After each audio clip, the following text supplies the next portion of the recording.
जेणे हा गोपाळ कृपा करी जगाच्या मालकाला वेळी तुमच्या आमच्यावर कृपा करावी याची काही गरज नाही. एकदा संत आपलेशे झाले की देव आपोआप त्यांच्या पाठीमागे येतो. साधं उदाहरण आहे, आमदाराकडे जायचंय कुणाला जायचंय? आमदाराकडे जायचं असेल तर आधी कॉल कुणाला करावा लागतो? कोण मला येते का? कुणाला? पीला. अगोदर पीला कॉल करावा लागतो, विचारावं लागतं या दिवशी वेळ आहे का तुमच्या साहेबांना भेटायला आम्हाला.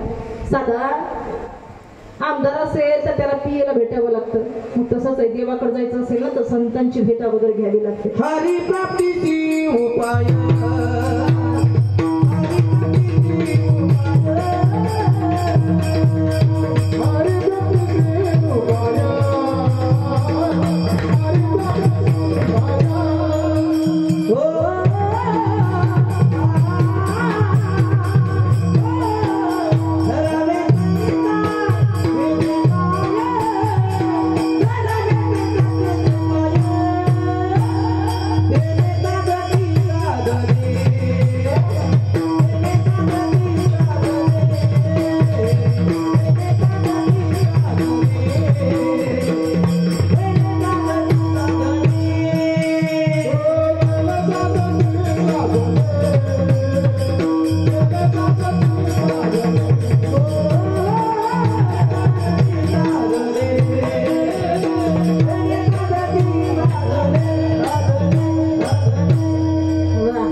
नाही तर सुरुवात आपलं काही प्रमाण पुढं लागत नाही. आम्हाला तिथपर्यंत बोलत जावं लागतं प्रमाणापर्यंत. प्रमाणाचा अर्थ अति संबंध नसतो. गायक लोक काही साधे नसतात बरं. काही ठिकाणी असे भेटतात, त्यांना पाहिलं तर वाटतं आपण कुठं कमी पडतो का काय. पाठीमागून ती काय म्हणतील काही सांगता येत नाही. महाशिवरात्रीला अभंग घेतला शिवभोळा चक्रवर्ती त्याचे पाय माझे चित्ती. पाठीमागून एक बाबा म्हणायचे शिवभोळा चक्रवर्ती याची माय माई चुलती. बाबा अहो त्याचे पाय माझे चित्ती म्हणा नाही म्हणे आणि चुलत भाऊ याची माय माई चुलती. तू घरी इथं नका हा सगळं काय म्हणतील काही सांगता येत नाही. तर मृदंगाचार्याचं गायकाचं आणि कीर्तनकाराचं कुठंच पटत नाही. बरं आहे मला त्यातलं काही कळत नाही. आपलं साधा गोळाकार बरं का. हरी प्राप्तीशी उपाय म्हणावे संतांचे ते पाय. तेने साधती साधने तुटती भवाची बंधने. या भवबंधनामधून तुम्हाला बाहेर निघायचं असेल ना, आणि प्रपंच सगळ्यांनीच केला नाही असं नाही. तुम्ही आम्ही नको त्या ठिकाणी अडकून पडलो. खरं सांगू, जीवन जगत असताना मरणाची थोडी तयारी केली पाहिजे माणसाने. जीवन जगत असताना आपल्या हिताच्या ठिकाणी आपला कोण जागवतं हे पाहिलं पाहिजे. खरं सांगू, काळ खूप वेगळा आहे आता.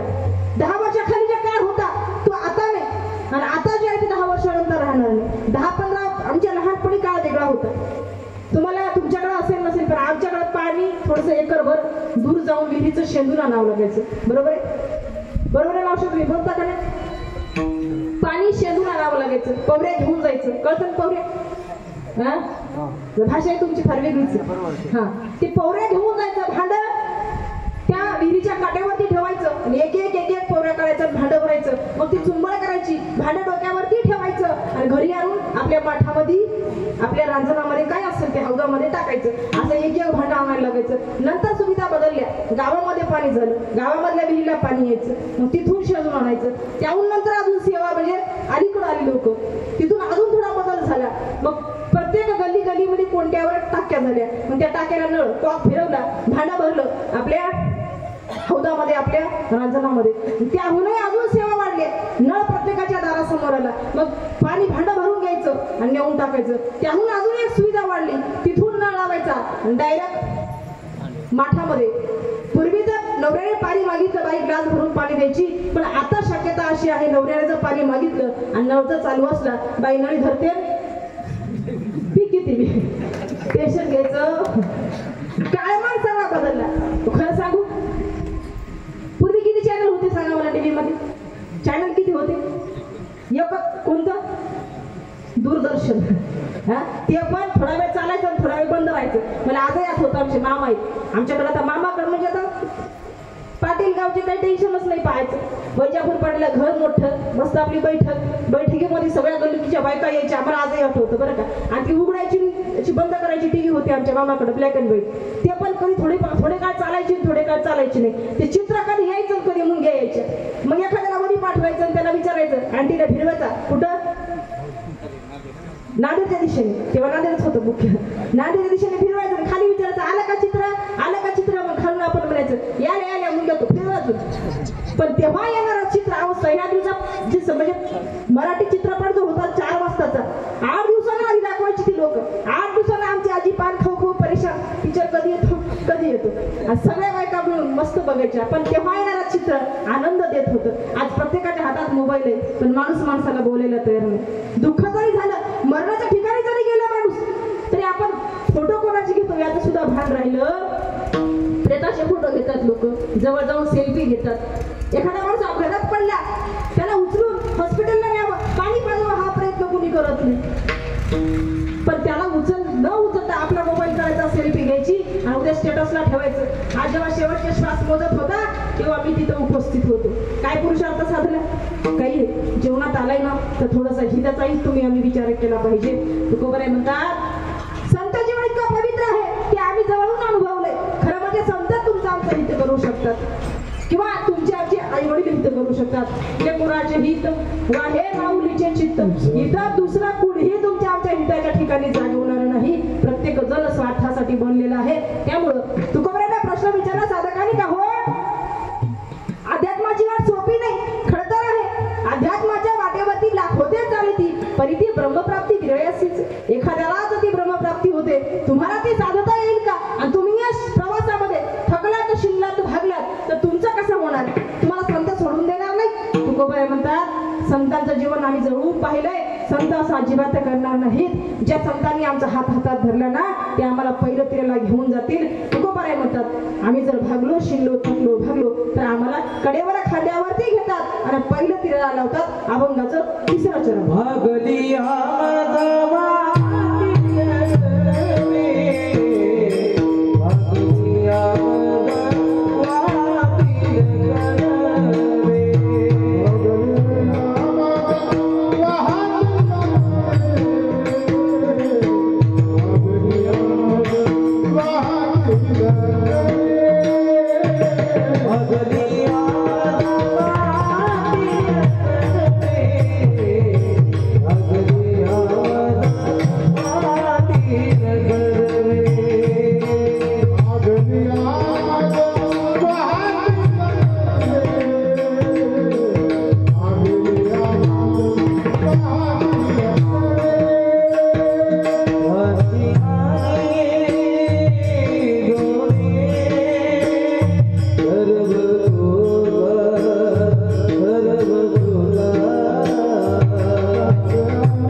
आज दुसरा दिवस सप्ताहाचा, तरी एवढ्या बॅटऱ्या लो 7 दिवस कसं व्हायचं?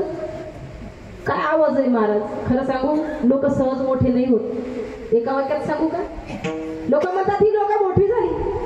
आमचं नाव जेव्हा पॉम्पलेटला येतं तेव्हा वाटतं काय काय म्हणजे किती चांगलं आहे यांचं जीवन. पण सांगू, या लोकांनी आपलं तारुण्य पायाखाली घेतले. खरं म्हणजे रात्री बाहेर निघणं, रात्री बाहेर राहणं, घरचा सगळा विचार सोडून बाहेर राहावं लागतं. तुम्हाला काय वाटतं आमचा प्रवास इतका सोपा आहे? अजिबात सोपा आहे. रस्त्यावरती अपघात जर बघितले तर आलेला आम्ही घरी जाऊ का नाही परत ही सुद्धा शाश्वती नसते. बाहेर निघायचं म्हणजे वाघाचं काळीच घेऊन बाहेर निघावं लागतं, इतकं सहज नाही. आणि हे बरं आहेत सगळे, यांचे घरचे वातावरण व्यवस्थित आहे, अनुकूल आहे म्हणून बरं आहे. नाही तर आमच्या बायकांचं असं असतं, 10च्या आत पिऊन जरी असला तरी नवरा घरी असला पाहिजे. 2-3 बाया एकत्र बसल्या, गप्पा बसत नाही, बायका एकत्र बसल्या म्हणजे. त्यातली एक म्हणे, बाई आमचा नवरा सकाळी येतो दुपारी जातो, दुपारी येतो संध्याकाळी जातो. तिचा नवरा पोलीसमध्ये होता, पोलीसची ड्युटी होती. कधी ड्युटी लागेल कधी जावं लागेल सांगायची गरज अजिबात नाही. दुसरी म्हणली, बाई तुझा तरी मनाने येतो जातो आणि मला तर शोधायला जावं लागतं, कोण्या गटारात पडला. तिचा नवरा पेताळ होतं की धड होतं, दारू प्यायचं. तिसरी म्हणली, तुमच्या दोघीचंही बरं आहे, तुझा येतो जातो आणि त्या शोधायला गेलं तर कोणा सापडाल तरी. म्हणली माझा तर त्यामध्ये महाराजाची एक बसली होती. ती म्हणली, बाई माझा तर महाशिवरात्रीला गेला आणि हनुमान जयंतीचं कीर्तन करून काल्याचं घरी आला, पोतं नारळ घेऊन. काय त्याचा त्यावेळ लागत, इतकं साधं नाही जेवढं तुम्ही साधं समजता.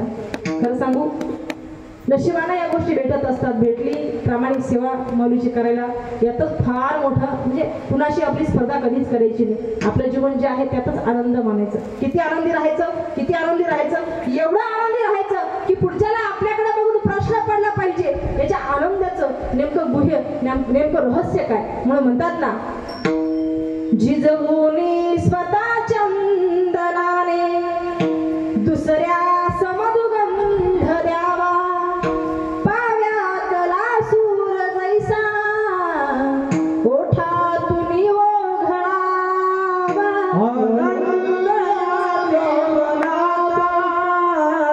सुगंध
परी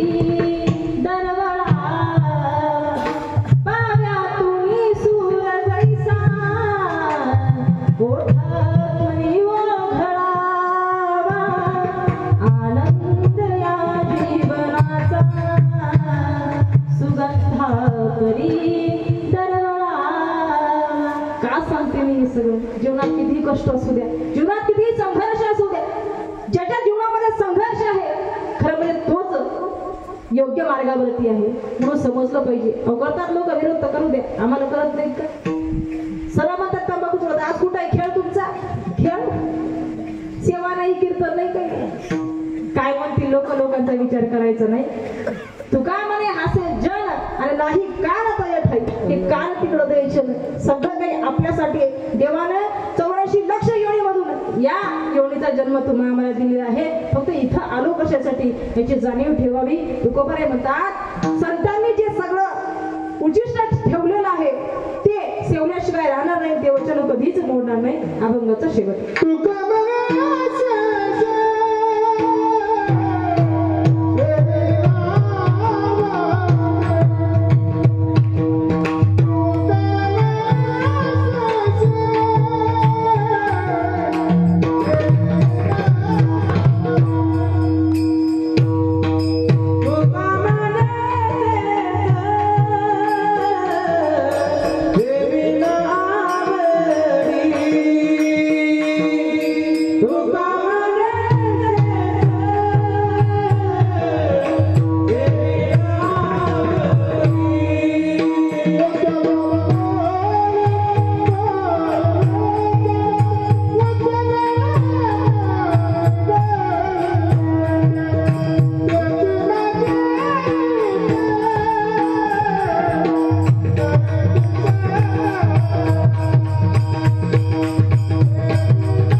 द्यावे तेवढे धन्यवाद कमी आहेत बरं का.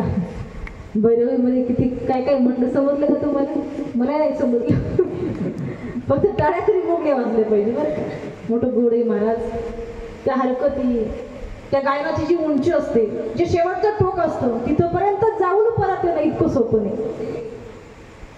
खरं म्हणजे आयुष्य जातं लोकांचं, पण स्वराचा काही थाक लागत. ज्याला स्वर कळाला त्याला स्वर्ग कळाला. आणि स्वर्गातले राजे आहेत बरं का, साधारण लोक. आता संत दादांकडे पाहिले की हे तर आमचे बंधूच आहे, पण दादांकडे पाहून वाटत सुद्धा नाही की एवढे दिग्गज लोक आपल्या आजूबाजूला उभे आहेत. साध्या लोकांचे हेच म्हणजे खासियत असते मोठ्या लोकांची, आपलं मोठेपण बाजूला ठेवतात. जसा कीर्तन करायचं तसं बोलून तसा गायनाचा प्रयत्न करतात. अगदी द्यावे तेवढे धन्यवाद कमी आहेत. पुन्हा एकदा तुमच्या चरणावरती नतमस्तक. संतांची पायी हा माझा विश्वास, सर्व भावे दास झालो त्यांचा, तेची माझे हित करीत सकळ. जेणे हा गोपाळ कृपा करी, भागलिया मज वाहतील कडे, त्यांची आणि जोडे सर्व सुख. तू कामणे शेषसेवीन आवडी, वचन न मुडी बोलले ते यथामती यथा अवकाश. जसं अभंगाचं चिंतन जसा भाव म्हणता आला तसा मांडण्याचा प्रयत्न केला. आता वारकरी नियमाप्रमाणे अजून 20 मिनिट माझे बाकी आहे. माझ्या 20 मिनिटांमध्ये माझी सेवा आटोपते, पण त्याआधी वारकरी नियमाप्रमाणे सगळ्यांनी सुंदर हात वर करा. विठोबा रखमाईचं भजन होईल. सगळ्यांनी असे टाईट हात वर करा. वट्यावरचे कट्यावरचे सगळे. आता मोबाईल जरा बाजूला ठेवा. अगदी टाईट. आता ठेवा रात्रभर. एका तालात एका स्वरात टाळी झाली पाहिजे आणि सगळ्यांनी विठोबा रखमाईचं भजन म्हणायचे.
चला बाई, चतुर्थी सोडायची रुपाली ताई, लवकर हटको म्हणा. असंच ना?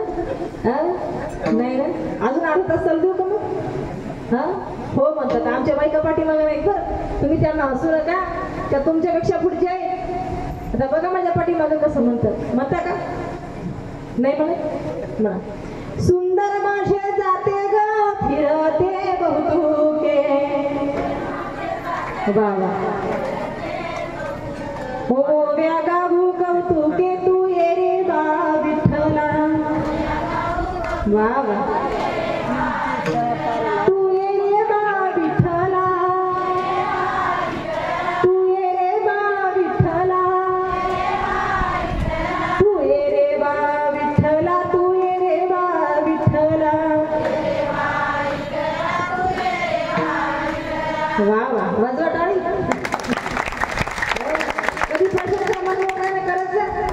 कारण ती आहे म्हणून तुमचा प्रपंच आहे. बरं बायको 2 दिवस बाहेर गेली की इकडून फोन करतात नवरे का ग, माझे कपडे सापडत नाही, माझा टॉवेल सापडत नाही, घरात कुठलंच काही सापडत नाही. खरं सांगू, स्त्री कळून घेता आली पाहिजे. थोडक्यात सांगू, कळत तर बघा. ज्याला स्त्री मधली मैत्रीण कळाली तो राधेचा श्याम झाला. ज्याला स्त्री मधली मैत्रीण कळाली तो राधेचा श्याम झाला. ज्याला स्त्री मधली पत्नी कळाली तो सीतेचा राम झाला. ज्याला स्त्री मधली बहीण कळाली तो मुक्ताईचा ज्ञानोबा झाला. ज्याला स्त्री मधली भक्त कळाली तो जनाईचा विठोबा झाला. आणि ज्याला स्त्री मधली आई कळाली ते जिजाऊंची शोभा झाले, ते जिजाऊंची शोभा झाली. स्त्री कळून घेता आली पाहिजे.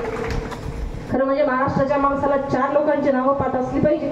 4 बा पाठ असले पाहिजे. कोणते 4 बा?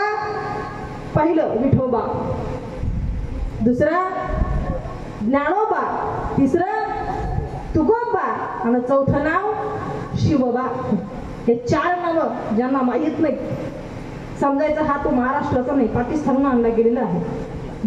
त्यामुळं यथामत यथा अवकाश जसं बोलण्याचा भाव मांडण्याचा प्रयत्न केला, जसा मांडता आला तसा समजून घेतला असालच, कारण मी काय फार मोठी कीर्तनकार नाही, तुम्हाला माहिती. अगदी 2-3 वर्षापासून कीर्तन करते. नातारी बालका बोबडा बोलले वाकुडा वेचो का पावली तिथो जो कमी माऊली विजेजेरी. आपलं लेकूर बोबडं जरी बोलत असलं तरी बाई 4 घरी जाते, सांगते बघा बघा माझं बाळ बोलायला लागलं, आज बाबा म्हटलं, आज आई म्हटलं, किती आनंद असतो. तसं तुमचं हृदय तुमचं नव्हतं, माझ्या आई वडिलांचं होतं. या न्यायाने बोलण्याचा प्रयत्न केला. आता काही गोष्टी सांगेल, पदराशी बांधून घरी न्या. सुंदर जीवन आहे, जीवन सुंदर जगा, नको त्या व्यसनात पडू नका. मी गेल्या वर्षी सुद्धा सांगितलं, दारूचं व्यसन फार वाईट आहे, त्या व्यसनाच्या नादाला लागू नका. दारूच्या व्यसनानं कुणाचं काय होतं, उघड्या डोळ्याने रोज आम्ही प्रकरण बघतो, रोज आम्ही चित्र बघतो. म्हणून दारूचं व्यसन जरा, माणसं वाईट नसतात, ती पोटात जाणारी भवानी वाईट आहे. ती एकदा पोटात गेली की माणसाला काय करायला मला काही सांगता येत नाही, अजिबात सांगता येत नाही. कीर्तनाला निघालो आम्ही, बसचा प्रवास, आणि बसमध्ये मला एक पेताळ भेटलं, बसलं बाजूला. कुठून येतात, कसे येतात आणि कसे भेटतात देव जाणे. बसला बाजूला, मला म्हणे ताई कुठं चाललात, महाराज दिसतो. मी म्हणलं हो. काही पोतराज आहे का, महाराजच आहे म्हणलं. चालली कीर्तनाला. कुठं, या गावला कीर्तनाला चालली. बरं मी पण त्याच गावचा आहे म्हणे. हा पठ्ठ्या त्याच गावचा आहे, पठ्ठ्या फुल पिऊन. मी म्हणलं बरं आहे, त्या गावचे असे लोक म्हणल्यावर पाहायचं काही कामच नाही. आवडला आपण आपला प्रवास थोडा, म्हणलं तर काय बोलायचं थोडं, आपण विषय चेंज केले. तो म्हणला ताई असं समजू नका की मी पिलो आणि पिल्यावर माझा परमात्मा काही अधिकार नाही. या पट्ट्याने सप्ताहासाठी 5,000 रुपये दिले. म्हणलं किती, 5,000. मी म्हणलं वा वा, ज्या गावचे पेटाला 5-5 हजार देतात त्या गावचे चांगले माणसं किती देत असतील. मला शॉकच बसला. मला म्हणलं ताई तुमचं आज 4थ्या दिवसाचं कीर्तन. मी म्हणलं हो. मी 5,000 देणगी दिली. मग सांगा म्हणला आपला सप्त्यात मंडपात कीर्तनात काही सिंहाचा वाटा आहे का नाही. मी म्हणलं अरे वा नक्की आहे. मग आपण काय घराकडे येणार नाही म्हणलं, ते आपलं काळी पाटी ढवळं नाव आपलं दुकान वाढ बघते. तुम्ही काय करा, माझ्या हिच्याचं कीर्तन मला बसमध्येच करून दाखवा. आता मला बाबा तिथं काय करायचं कीर्तन, तिथं काय मृदंग का गायक का वादक काय नेमकं करायचं सांगता येत नाही. नशा अशी करू नका जी जीवनातून उठेल, आणि खरंच नशा करायची असेल तर मी सांगते कुठली करायची. एक कवी म्हणतो, अरे जाम पे जाम क्या पीते हो आधी रात में नशा उतर जाएगी, जाम पे जाम क्या पीते हो आधी रात में नशा उतर जाएगी, प्याला पीना है तो हरि नाम का पियो पूरी जिंदगी सवर जाएगी, पूरी जिंदगी सवर जाएगी. करायचा नशा असा करा की आयुष्यातून माणसाला कधी उतरलंच नाही पाहिजे. आम्हाला तो नशा आहे, तो नशा तुम्ही करा. डीजेची गरज नाही, डीजेवर नको तिकडे नाचण्यापेक्षा इथे आणि इथं नाचा. इथं नाचल्यावर तिथं माऊली म्हणते एवढ्या कीर्तनात नाचला तू नाही, येऊ दे आपलं काही गायन नका येऊ देऊ, वादन नका येऊ देऊ, कीर्तन नका येऊ देऊ, पण इथं येऊन नाचण्याचं काम तरी करा, कुठं कुणाच्या वरातीत नाचण्यापेक्षा. बरोबर आहे. म्हणजे विनंती असेल, दारूचं व्यसन करू नका. दुसरी गोष्ट हत्या करू नका. आपल्या काही कत्तलखान्यात पाठवू नका. गाय म्हणजे माय आहे, आपल्या खुट्यावरती मेली पाहिजे. तिसरी गोष्ट पोटातल्या मुली मारू नका. स्त्रीगुण हत्या थांबली पाहिजे. काही दिवसाला भयावह परिस्थिती येईल, काही दिवसाला बेंडक्यातले 4 पोरी एकत्र येतील. हे चित्र तुम्ही रंगवा बरं. 4 पोरी एकत्र येतील, म्हणतील काय ग उद्या तुला काही काम आहे का. एक म्हणेल दुसरीला, दुसरी म्हणेल काही काम नाही. काय झालं, काय नाही आपल्या मुदखेडला मुलगा बघायला जायचं. कोण म्हणे, मुलगी म्हणेल मुलीला, मग ती म्हणेल तुला आज बघायला जायचं, मला उद्या बघायला जायचं, तर तुझ्यासोबत मी पण येते. मग त्या स्वतः आपली 4 व्हीलर काढतील, स्वतः ड्रायव्हिंग करतील आणि स्वतः मुदखेडला जातील. आणि मुदखेडला जाऊन मुलगा बघायला हॉलमध्ये बसतील. मग मुलगा मधून लाजत लाजत पोहे घेऊन येईल. काय करेल, हे चित्र येणार एक दिवस, कलियुग आहे. मग मुलगा पोहे घेऊन लाजत लाजत येईल. मग मुली रुबाबात त्याला विचारेल काय तुमचं नाव काय. मुलगा म्हणेल लाजत लाजत वसंत. मुलगी म्हणेल जा मला नाही पसंत. इतका लाज राखून डरबरा असतो. आणि हे चित्र येणार, कारण नामदेवरायात तुम्ही शकून बघ. ऐका या कलियुगाची थोरी, पुत्र तो होईल दादा पित्याचा वैरी, भ्रतारा सोडून घरोघर फिरतील नारी, ऐसा शकून दादा ऐका निर्धारी, निर्गुण निराकार दादा माहुर माझे गाव, शकून सांगावया आली माई माझे नाव. पृथ्वी मले दादा एक अद्भुत होईल, बहीण भावा दोघा जणांचा विवाह लागेल. 6 वर्षाची 5 वर्षाची कन्या दादा भतार मागेल, 6 वर्षाची कन्या दादा गर्भिणी राहील. हे सगळं चित्र एक दिवस तुम्हाला आम्हाला बघावं लागणार आहे. म्हणून दिलाय जन्म देवाने या माणसाचा, त्या माणसासारखं जगण्याचा प्रयत्न करा. देवाचं नामचिंतन करा, पोटातल्या मुली मारू नका. आणि सगळ्यात महत्वाची शेवटची गोष्ट म्हणजे माईबाप केवळ काशी तेने न जावे तीर्थाशी. कुठल्या तीर्थाला जायची गरज नाही. जे घरात माईबाप आहेत त्यांची सेवा करा. विठ्ठल विठ्ठल.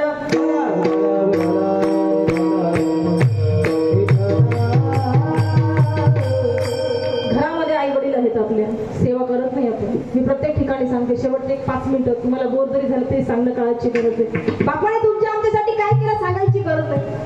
आईने तुमच्या आमच्यासाठी काय केलं सांगायची गरज नाही. विचारा त्या लेकरांना ज्यांच्या आई वडिलांचं छत्र हरवलं. विचारा त्या लेकरांना ज्यांच्या घरामध्ये माय नाही, ज्यांच्या ताटामध्ये आईची माईने भाकर टाकणार कुणी नाही. आपण भाग्यवान आहोत की आपल्याला आई वडील आहेत. काय काय केलं, एक कवी म्हणतो आमच्या बापाने किती कष्ट खाले, पण तो आम्हाला उमगलं नाही. तो म्हणतो पुरा मंदी माया त्याच्या काळ्या मेघावानी, दाखविना कधी पुन्हा डोळ्यातल पाणी. किवरा मंदी माया त्याच्या काळ्या मेघावानी, दाखविना कधी पुन्हा डोळ्यातल पाणी. जिजू जिजू संसाराचा गाडा हाकला, फटा मंदी हसू जरी कनावा कला. घडीभर तू थांब जरा, ऐक त्याची धापर, लई अवघड हाय गड्या उमगाया बापर. उमगाया बापर, लई अवघड हाय गड्या उमगाया बापर. उमगाया बापर.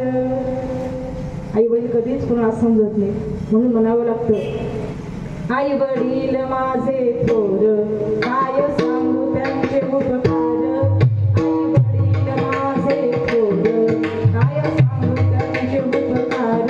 जीवनाच्या वाटेवरती किती असतो त्यांचा आधार.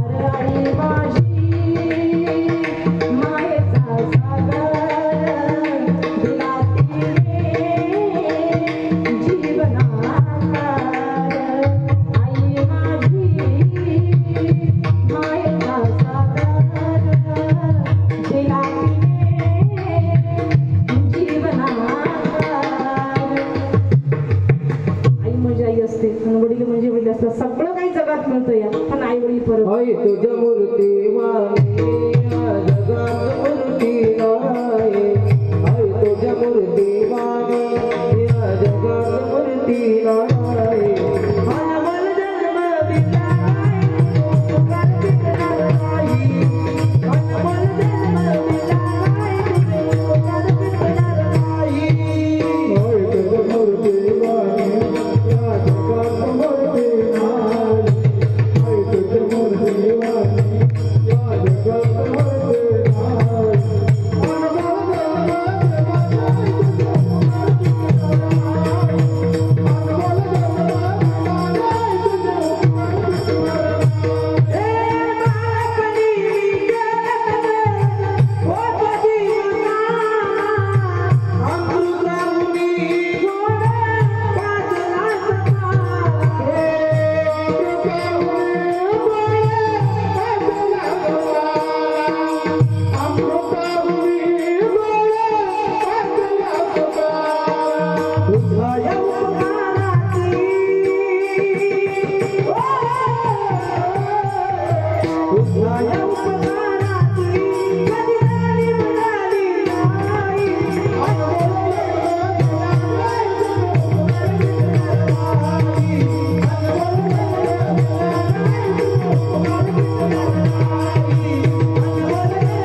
तुमच्या आमच्यावरती, म्हणून जिवंतपणे आई वडिलांना सांभाळण्याचा प्रयत्न करा. मेल्यावरती काही अर्थ नाही आठवण काढून आणि चित्र घालून. त्यामुळे आहेत तेव्हा आनंदाने आपल्या लेकराबाळासोबत त्यांना बसवून चार घास खाण्याचा अधिकार देत चला. खरं सांगू, खूप मोठे होत चाललीत लोक, पण जेवढी मोठी लोक होतात तेवढे विचार त्यांचे खालच्या थराला येतं.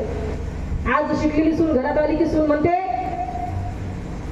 माझा नवरा आल्याशिवाय जेवण करत नाही. नवरा आल्यावर बेडरूम मध्ये ताट घेऊन जाते. म्हातारी जेवली का, म्हातारं जेवलं का, कोणी बघायला तयार.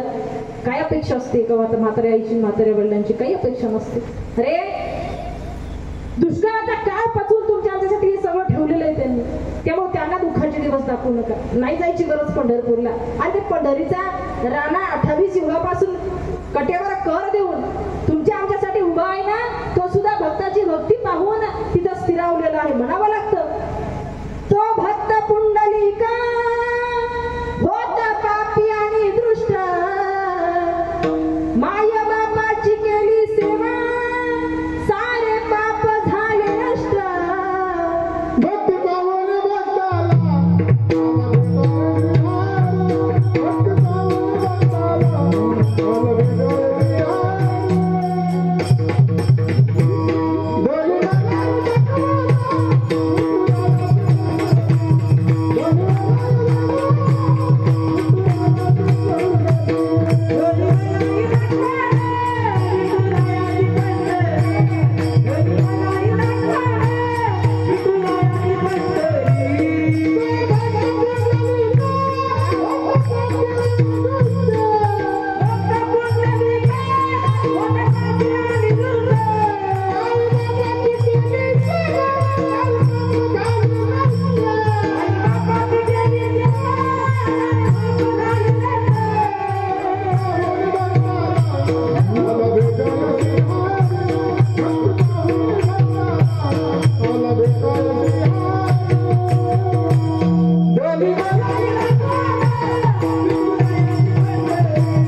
धनी मलाही दाखवाना विठुरायाची पंढर. वाईची गीत लागली म्हणावं तर सगळ्यांनी, चला हो पंढरी जाऊ, चला हो पंढरी जाऊ.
जीवाचा जीवन सोबत काही आणलं नाही, काही घेऊन जायचं. जेवढं आणलेलं आहे सगळं इथंच ठेवून जायचं. म्हणून माईबापाची सेवा करा, जास्त बोलणार नाही. देव देश धर्म याचा अभिमान बाळगत चला. तर मला विनंती आहे, धर्मावर खूप मोठं संकट आहे. आज आपला धर्म धोक्यात आहे बरं का, कारण आपण जागृत नाही आहोत. त्यामुळं धर्माचं शिक्षण घेत चला. शिका, संघटित वाण संघर्ष करायला शिका, अन्यायाविरुद्ध प्रतिकार करायला शिका. अन्याय कुणाचा सहन करून घ्यायचा नाही. कारण आपण ज्या संतांची लेकरं आहोत त्या संतांचं राज्य या महाराष्ट्रावर आहे. खरं म्हणजे संतांची भूमी म्हणून ओळखला जाणारा हा महाराष्ट्र, आणि तिथली तुम्ही आम्ही लेकरं आहोत. थोडं पुढे जाऊन सांगू, छातीवरती हर हर महादेव म्हणून तलवारी घेणाऱ्या मावळ्यांची मावळे तुम्ही आम्ही आहोत. ही जर प्रेरणा, ही जर संकल्पना मनामध्ये धारण करायची असेल तर तसं वागलं पाहिजे. धर्माचा अभिमान बाळगत चला. जास्तीचं बोलणार नाही. सुंदर अशी सेवा श्रवण केले. सर्वांनी अगदी शांततेचा प्रतिसाद दिला. पंचक्रोशीतून बरीच भाविक भक्त आले, त्यांच्याही चरणावरती नतमस्तक. महिलांचा खूप जास्त म्हणजे सहभाग आहे. आता गावात काही एवढेच पुरुष आहेत असं नाही बरं का, जेवढ्या महिला तेवढे पुरुष असतीलच की. हा, काही एक पुरुष 2 महिला असेल नाही. जाऊ द्या, तुमचे गेले असतील कारगिलच्या युद्धाला, पुढच्या वर्षी आणा धरून त्यांना, कारण काळाची गरज आहे. सुंदर असं नियोजन सर्वांच्या चरणावरती पुन्हा एकदा नतमस्तक होते. आमच्या सर्व कलाकारांसाठी, आमच्या वैभवदादासाठी सुंदर एकदा टाळी वाजवा. आमच्या पाडकरांना एवढीच विनंती आहे, यांना बांधून ठेवत जा दरवर्षी बरं का. अगदी सुंदर सेवा. सगळ्यांच्या चरणावरती पुन्हा एकदा नतमस्तक. माझे मामा जमनराव पाटील पवार, त्यांच्याही चरणावरती नतमस्तक. आमचे पंडित मामा, सगळ्यांच्या चरणावरती नतमस्तक. तुमच्या पळं उभं राहावं, 2 तास बोलावं एवढी पात्रता नक्कीच नाही, पण दिलं हे सगळं तुमच्या कृपा आशीर्वादानं, तुमच्या छत्रछायेखाली वाढूनच हे सगळं शिकलेलं आहे. खरं म्हणजे घराची कळा अंगण सांगतं असं म्हणतात. तसं लेकराला बघितलं की त्याचे कुटुंब पाठीमागचं कसं असेल हे सांगायची गरज नाही. सगळ्याच्या चरणावरती पुन्हा एकदा नतमस्तक. बोलण्याच्या अवघात काही चुकलं असेल तर माझं मला परत करा, त्यामध्ये नक्की सुधारणा करण्याचा प्रयत्न करेल. आमचे कंगनदादा आहेत, त्यांच्या चरणावरती नतमस्तक. अगदी नेहमी आम्हाला सांभाळून घेत आले आणि अशीच घेत राहावं एवढीच अपेक्षा, कारण आपण काही फार मोठे नाही आहेत. आपल्याकडं जे आहे, जैसा आहे तैसा आहे, तरी का देवदुरी आहे, जसं आहे तसा वागायचा प्रयत्न केला पाहिजे. पुन्हा एकदा सर्वांच्या चरणावरती नतमस्तक. करविली तैसी केली कटकट आणि वाहनिका नीट देव जाणे. जशी नारायण महाराजांनी बुद्धी दिली तसं बोलण्याचा प्रयत्न केला. पुन्हा एकदा सर्व गावकऱ्यांच्या चरणावरती नतमस्तक आणि वाणीला विराम. ज्ञानेश्वर